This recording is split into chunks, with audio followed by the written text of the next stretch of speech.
کے مطابق جو خود انسان میں ٹریٹس ہونی چاہیے. لیکن میں وہ سوال تھوڑا سا مؤخر کرتا ہوں. پہلے آپ سے یہی سوال، کیونکہ یہ بڑا اہم سوال ہے جو ہمارے ذہن میں آتا ہے، اور آخری جملے جو محترمہ راضیہ نبی صاحبہ نے ادا کیے بڑے ٹرو، کہ آپ ایک عام پیمانے میں بھی دیکھیں، اگر کوئی انسان یا خاتون مذہبی خاتون نہیں بھی ہے تو اگر ایک عام پیمانے میں بھی دیکھ لیں تو حضرت خدیجہ سلام اللہ علیہا سے زیادہ کامیاب خاتون آپ کو تاریخ میں کون نظر آئے گی کہ جو اتنے سخت نامساعد حالات میں جس نے ایسے جو کاروباری کارنامے سر انجام دیے ہوں، اور پھر ایک مینجمنٹ کی ہو، اپنے گھر کی بھی، معاشرے کی بھی، تجارت کی بھی. تو میں نہیں سمجھتا کہ کسی اور کو رول ماڈل ہمیں بنانے کی ضرورت ہے آج کے زمانے میں. جی بالکل آپ نے بجا فرمایا. اور ہم دیکھتے ہیں کہ نعرے تو بہت سارے لوگ لگاتے ہیں، سلوگنز ویمن امپاورمنٹ کے لگائیں گے اور ویمن رائٹس کے لگائیں گے، لیکن جب بات آتی ہے کہ آپ اس کے مقابل اپنے کلچر میں یا اپنے پاس کوئی ایسا رول ماڈل، اسوہ، قدوہ پیش کریں، تو وہاں پر تمام لوگ ہم دیکھتے ہیں وہ خاموش ہو جاتے ہیں. ان کے پاس رول ماڈل نہیں ہوتا. ویمن رائٹس کی بات کر رہے ہیں، امپاورمنٹ کی بات کر رہے ہیں، مگر رول ماڈل نہیں ہے. اور جیسے کہ آپ نے کہا کہ واقعاً آپ کا جو اسوہ ہے، اگر ہم آج بھی دیکھیں اس وقت بھی، تو ہمیں ابھی بھی گلوبل سیناریوں میں پولیٹیکلی آپ دیکھ لیں یا ٹریڈ اکنامکلی دیکھ لیں، کسی صورت میں بھی ہمیں یا لیڈرشپ میں دیکھ لیں، کوئی خاتون اس لیول پر نظر نہیں آتی ہیں. ہمیں ایسا لگتا ہے کہ جیسے وہ زندگی 1400 سال پہلے جی رہی تھیں، مگر آج سے 14 صدیوں کی کئی آنے والی صدیاں، بلکہ فقط 1400 سال نہیں بلکہ کئی سو سال آنے والے جو ہیں ان کو وہ جی کر چلی گئی ہیں، اور وہ بتا کر چلی گئی ہیں کہ خاتون کا کردار کیا ہو سکتا ہے. تو جو بھی ویمن امپاورمنٹ کے نعرے لگائے یا باتیں کرے، رول ماڈل تو ہمارے پاس ہی ہے اور ہم اس کو ہی جو ہے وہ بتا سکتے ہیں. میرے پاس یونائٹڈ نیشنز کے 5 نکات ہیں جو انہوں نے ویمن امپاورمنٹ کے بارے میں کہے تھے، اور یہ 2002 میں انہوں نے پیش کیے تھے اقوام متحدہ میں، اور ڈیفائن کیا تھا کہ ویمن امپاورمنٹ کیا ہے، یہ خاتون امپاورڈ کب ہوتی ہے. تو وہ 5 نکات میں سے اگر ان تمام کو ہم تناظر میں دیکھیں، رول ماڈل جیسا کہ آپ نے کہا کہ ایک ایسا آپ نے اسوہ پیش کر دیا ہے کہ وہ بے مثل ہے، بے نظیر ہے. اور خدیجہ کا اگر ہم لغوی معنی دیکھیں، بہت لطف کی بات ہے، تو وہ بھی اس کا معنی بھی لغوی معنی بھی یونیک ہے، جدا ہے، منفرد ہے، علیحدہ کر دیا ہو جیسے. تو آپ کا لغوی معنی آپ کی کردار، آپ کی شخصیت بطور خاص امپاورمنٹ سے بہت زیادہ ملتا ہے. جو پہلا نقطہ یونائٹڈ نیشنز نے بتایا ویمن امپاورمنٹ کا، ان کا women sense of self worth, یعنی ایک خاتون کے پاس ایک سینس ہونی چاہیے کہ جس سے وہ اپنی قیمت کا یا قدر کا تعین کر سکے یا اندازہ لگا سکے. Self worth. اگر ہم اسی سے ایک نقطے کو اس تناظر میں دیکھیں تو آپ نے کسی دنیاوی مال اور دولت، جبکہ اس کی فراوانی تھی، آپ نے کسی مٹیریلسٹک یا مادی چیز سے کے سامنے اپنے نفس کا سودا نہیں کیا. اپنی جو قدر اور قیمت جسے آپ جانتی تھیں اس کا اندازہ میں، اور آپ صرف اسپاؤس سلیکشن سے لگا سکتے ہیں، صرف انتخاب ازواج سے لگا سکتے ہیں، جو آپ نے اپنے لیے زوج منتخب کیا، اس سے بہتر پوری کائنات میں اور کوئی نہیں تھا. اس سے زیادہ بہتر انداز میں سیلف ورتھ کو جاننے والی اور کون سی خاتون ہو سکتی ہے. اور پھر آپ نے ہمیں کیونکہ ایک وقفے پہ جانا ہے، آپ نے 5 نکات بیان کرنے، ایک کر دیا ہے کہ عورت کو ایک سیلف ورتھ کا اس کی پتہ ہونا چاہیے، باقی 4 ہم وقفے کے بعد. رمضان ٹرانسمیشن میں ایک مرتبہ پھر سے آپ کو کہیں گے خوش آمدید. بریک پہ جانے سے پہلے جی محترمہ سحر زیدی صاحبہ، یونائٹڈ نیشن کے جو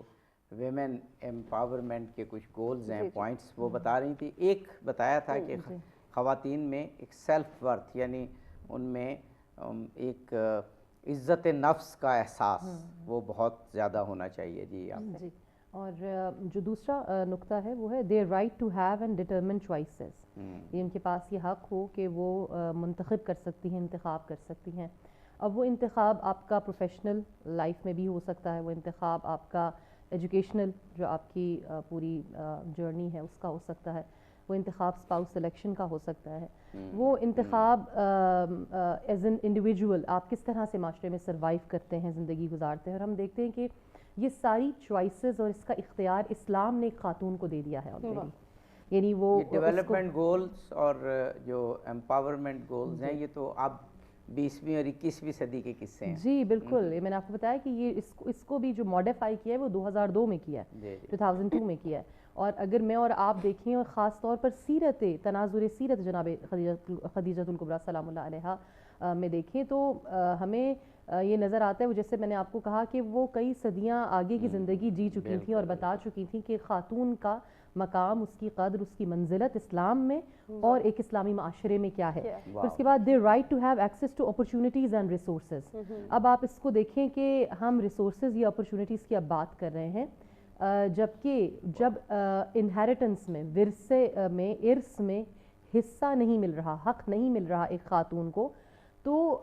تجارت میں یا کسی بھی اور فیلڈ میں ایکسل کرنا تو درکنار, یعنی بہت دور. جب زندہ درگور کیا جا رہا ہے اور سانس لینے کا حق نہیں دیا جا رہا, تو وہاں پر ریسورسز یا اپرچونیٹیز کو ہم کیسے دیکھ سکتے ہیں. لیکن آپ کی مثال یا آپ کا ہمیں ایسا پورا اورا نظر آتا ہے آپ کی پرسنالٹی میں, آپ کی کردار میں, آپ کی شخصیت میں, کہ آپ نے ہر اس اپرچونیٹی کو, جیسے کہ آپ کو یہ ورثے میں ملا ہے بزنس, آپ نے اسی کو ہی آگے کنٹینیو کیا اور اس اپرچونیٹی کو اس کی پیک پہ جا کے ایٹ دا بیسٹ اس کو جا کر اویل کیا اور ایسا سٹینڈرڈ سیٹ کیا جو آج تک, یعنی اس مارک پہ ابھی تک کوئی نہیں پہنچ سکا. Right to have power to control their lives inside and outside the house. یعنی ہم یہ تو کہتے ہیں نا رب البیت, یعنی ایک خاتون جو گھر کے اندر ملکہ ہے اور وہ چاہے جس طرح سے بھی اس کو دیکھے, لیکن جو آؤٹ سائڈ دا ہاؤس کی لائف ہے اس کو کس طرح سے کنٹرول کرے. آپ امپیکٹ دیکھیں پرسنالٹی کا جناب خدیجہ سلام اللہ علیہا کی پوری سوسائٹی کے اوپر. یعنی انہوں نے صرف اپنے لیے زندگی کو نہیں جیا, صرف اپنے لیے زندگی کو نہیں گزارا, بلکہ اتنی امپیکٹ فل لائف تھی کہ وہی لیڈرشپ سکلز نہ صرف آپ نے آپ کی بیٹی میں, آپ کی نواسی میں, نسل در نسل ہر اس خاتون میں, حتیٰ کہ آپ دیکھیں یہ سیرت جناب خدیجہ ہی ہے نا کہ کوفہ کے گھٹے ہوئے ماحول میں جہاں پر سخت کرفیو لگا ہوا ہے, وہاں پر چند خواتین ابن زیاد کے سامنے آ کر کھڑی ہو جائیں اور کریج دکھائیں. یعنی آپ نے صرف جو اپنی سیرت ہے, اپنا رول ماڈل ہے, وہ اپنے لیے یا اپنی زندگی کے لیے نہیں, بلکہ یہ ہمیں ایک پورا نظر آتا ہے کہ آپ نے کس طرح سے سیرت کو تحریر کیا ہے, لکھا ہے, نہ صرف اپنے گھر میں بلکہ گھر سے باہر معاشرے میں کتنا امپیکٹ فل لائف گزار سکتی ہے ایک عورت. Their ability to influence the direction of the society, یہ ایک بڑا خوبصورت جو ہے وہ بات ہے. اگر آپ دیکھیں ڈائریکشن آف دا سوسائٹی, یعنی صرف خود نہیں اپنی لائف کو ڈائریکٹ نہیں کرنا بلکہ پوری سوسائٹی. اب آپ دیکھیں وہ ایج آف اگنورنس ہے